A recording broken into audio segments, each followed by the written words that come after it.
Bangladesh premier league BPL को उपाधि जितेपछि नेपाली स्टार स्पिनर सन्दीप लामिछानेले बंगलादेशी सञ्चार माध्यमसँग खुला र भावुक संवाद गरेका छन्। राजशाही वारियर्सलाई च्याम्पियन बनाएको खुशीसँगै उनले विश्वकप, आगामी लक्ष्य र समर्थकप्रतिको अनुभूति साझा गरेका हुन्। अन्तर्वार्ताका क्रममा उनलाई आगामी टी20 विश्वकपमा नेपाल र बंगलादेश बीच खेल तय भए पनि बंगलादेशले प्रतियोगिता बहिष्कार गर्ने सम्भावनाका कारण उक्त खेल नहुने चर्चाबारे प्रश्न सोधिएको थियो। यसप्रति प्रतिक्रिया जनाउँदै सन्दीपले आफू त्यस निर्णयसँग प्रत्यक्ष सरोकार नराख्ने स्पष्ट पारे। त्यो मेरो हातको कुरा होइन, उनले भने। मलाई यति मात्र थाहा छ कि नेपाल विश्वकप खेल्दैछ र यसमा मलाई गर्व छ। बीपीएलको उपाधि जितेपछि समर्थकप्रति कृतज्ञता व्यक्त गर्न पनि उनी छुटेनन्। सपोर्टका लागि धन्यवाद, जसले हामीलाई विजेता बनायो, सन्दीपले भने। हामीलाई सधैँ यसरी नै साथ दिइरहनुहोला। 1 महिनाभन्दा बढी समय बंगलादेश बस्दा भाषा र संस्कृतिसँग कतिको घोलमिल हुनुभयो भन्ने प्रश्नमा उनले रमाइलो शैलीमा जवाब दिए।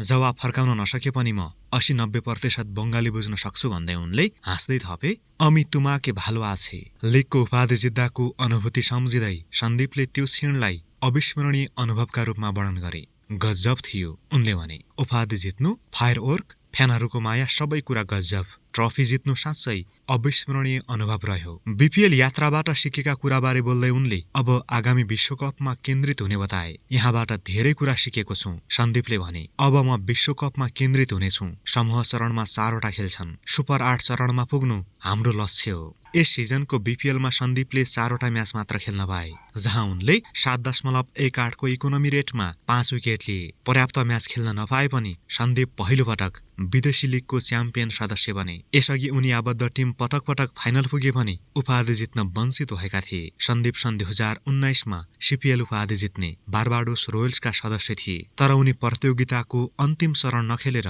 नेपालको सिरिजमा जोडिएका थिए। आगामी दिनमा पनि नेपाली खेलकुद र खेलाडीसँग सम्बन्धित अपडेटका लागि कृपया स्पोर्ट्स इन नेपाल युट्युब च्यानललाई सब्स्क्राइब गर्न पनि नबिर्सिनुहोला। धन्यवाद।